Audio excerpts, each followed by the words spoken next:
In Chet's kitchen we gather round. Fresh ingredients we have found. We're cooking simple every day. Healthy meals the joyful way. Welcome to Sheetal's corner. Hello friends, Sheetal's कॉर्नरमध्ये आपलं स्वागत आहे.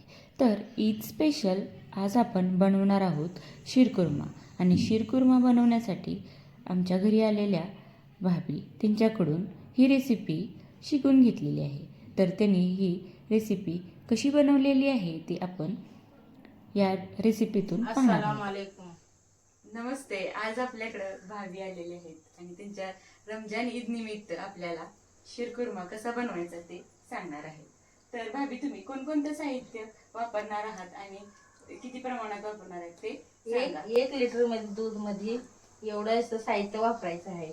एक वाटीत खोबरं आहे किसलेलं आणि ह्याच्यात आहे अक्रोड आणि एका वाटीत आहे बदाम, एका वाटीत आहे खारीक, एका वाटीत आहे काजू, एका वाटीत आहे मगजबी, एका वाटीत आहे पिस्ता, एका वाटीत आहे मनुके, एका वाटीत आहे चारोळे आणि चवीनुसार ही जायफळ थोडासा टाकायचा आहे, वेलची पूड आणि सेवया घ्यायच्या आहेत आणि एक ओला नारळ तोही चांगला बारीक करून त्याचं पाणी करून घ्यायचं आहे, चांगलं मिक्स करून घ्यायचं आहे आणि चवीनुसार साखर घ्यायचं आहे.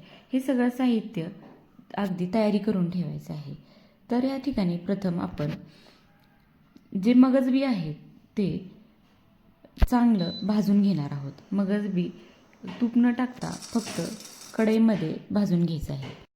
मगजबी चांगलं फुलून येईपर्यंत भाजून घ्यायचं आहे आणि भाजून घेतल्यानंतर ते काढायचे आहे. अक्रोड आणि बदाम जर शक्य असेल तर आपण थोडा वेळ भिजत घालून त्याचं साल काढून घेता येईल तर घ्यायचं आहे. असं केल्यामुळे ते खीर खाताना, शीरकुर्मा खाताना तोंडात येत नाही. तर हे आपली मगजबी तयार झालेले आहेत चांगले भाजून, ते साईडला काढून घ्यायचे आहे. त्यानंतर चारोळे भाजून घ्यायचे आहे. चारोळे अगदी जास्त करपड भाजायचे नाही, अगदी थोडंसं त्याचं साल निघेपर्यंत भाजायचं आहे. याची हे साल काढून घ्यायची आहे, नाहीतर तेही खीर खाताना तोंडात येते. तर अशा प्रकारे हे पण चांगलं भाजून घेतलेले आहे.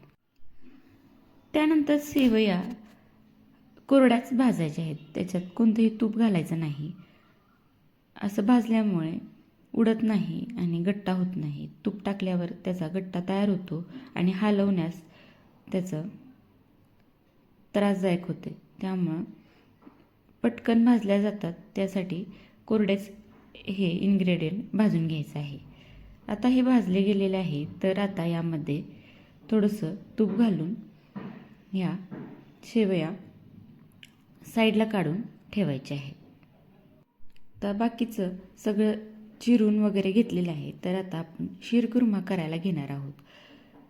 काजू, बदाम हे सगळं चिरून घ्यायचं आहे आणि या ठिकाणी 1 वाटी इतकं तूप टाकलेलं आहे. प्रथम खारीक बारीक चिरलेली यामध्ये टाकलेली आहे.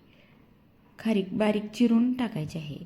जर आपल्याला चिरताना त्रास होत असेल तर थोडंसं गरम पाण्यातून काढली तरीही पटकन चिरली जाते. या ठिकाणी बदामही त्याच पद्धतीने चिरून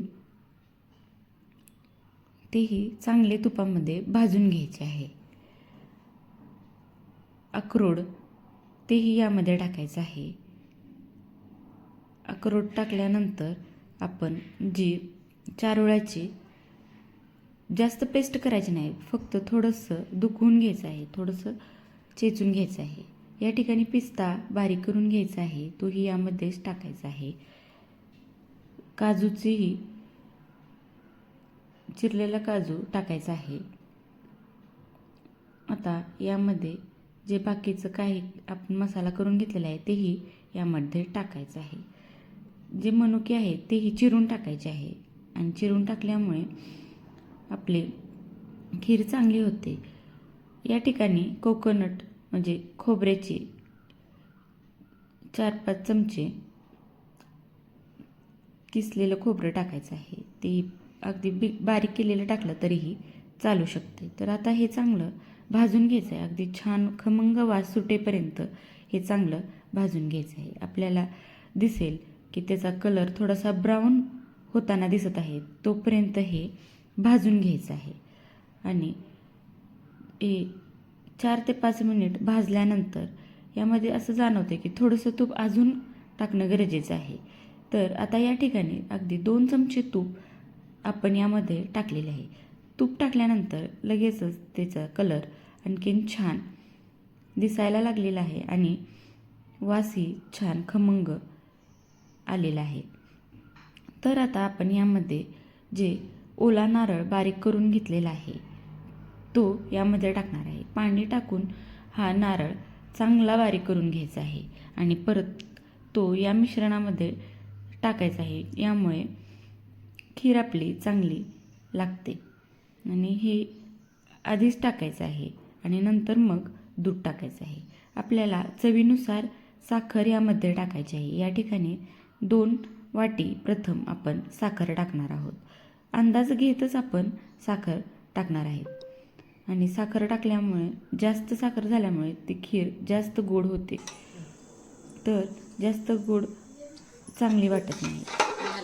तर या ठिकाणी 1 लिटर दूध घ्यायचं आहे आणि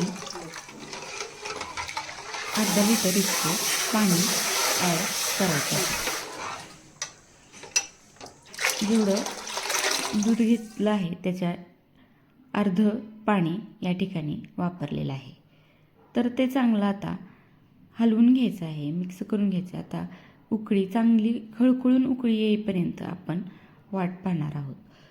तर आता टेस्ट केल्यानंतर लक्षात आलं की अजून थोडीशी साखर टाकणं गरजेचं आहे. तर अर्ध्या वाटीला थोडंसं कमी साखर यामध्ये अजून टाकलेली आहे. आता हलवत राहायचं आहे आणि हलवत असतानाच अजून चांगली उकळी येईपर्यंत हे मिश्रण चांगलं हलवून घ्यायचं आहे. तर फ्रेंड्स, ईदनिमित्त आज आपण शीरकुर्मा करण्यासाठी भाभींना बोलवलेले आहे. त्यांनी खूप छान पद्धतीने ही रेसिपी करण्याचा प्रयत्न केलेला आहे आणि टेस्टही खूप छान आलेली. अगदी कधीही खीर संपली कळलंसुद्धा नाही, इतकी छान ही खीर बनवलेली आहे. आणि जर तुम्हाला ही घरी बनवून पाहायची असेल तर नक्की करून पहा. खरंच खूप छान पद्धत आहे, सोपी पद्धत आहे आणि एकदम त्यांची ऑथेंटिक पद्धत आहे.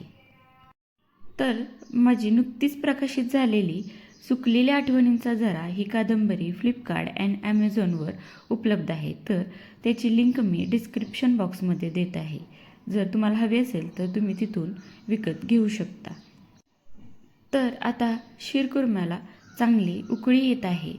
तर पहा, चांगली उकळी येऊ द्यायचं आहे. उकळी आल्यानंतर गॅस बंद करायचा आहे व बंद करून त्याच्यावर झाकून ठेवायचं आहे. त्या वाफेवरच ही आपली शेवया आणि जे बाकीचे ड्रायफ्रूट्स आहेत ते चांगल्या पद्धतीने शिजतात. तर आता उकळी आल्यानंतर आपण प्रथम शेवया टाकून घेणार आहोत आणि शेवया टाकून घेतल्यानंतर आपल्याला आवडेल तो फ्लेवर म्हणजे या ठिकाणी जायफळ आणि वेलची पूड टाकलेली आहे. आता ही वेलची पूड आणि जायफळ टाकल्यानंतर गॅस बंद करायचा आहे आणि बंद केल्यानंतर हलवून घ्यायचं आहे चांगलं आणि त्याच्यावर झाकून 5 ते 10 मिनटं तसंच ठेवून द्यायचं आहे. तसं ठेवल्यामुळे शेवया ही आपल्या चांगल्या शिजतात आणि ते खीर चांगली घट्ट होण्यास मदत होते.